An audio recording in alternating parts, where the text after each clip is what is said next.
கோவை சின்னியம்பாளையம் அருகே உள்ள மயிலம்பட்டி பகுதியில் ஆர்த்திடா ஃபவுண்டேஷன் அமைப்பின் சார்பில் ஏழை எளிய மக்களுக்கு நலத்திட்ட உதவிகள் வழங்கும் விழா நடைபெற்றது. கோவை சின்னியம்பாளையம் அருகே உள்ள மயிலம்பட்டி பகுதியில் ஆர்த்திடா ஃபவுண்டேஷன் என்ற தனியார் தொண்டு நிறுவனம் இயங்கி வருகிறது.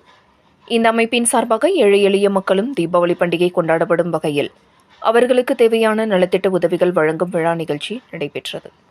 இந்த நிகழ்ச்சியில் இருகூர், மயிலம்பட்டி, கரையாம்பாளையம் பகுதி ஏழை எளிய மக்களுக்கும் தூய்மை பணியாளர்களுக்கும் இனிப்புகள், பட்டாசுகள் மற்றும் புத்தாடைகள் வழங்கப்பட்டது.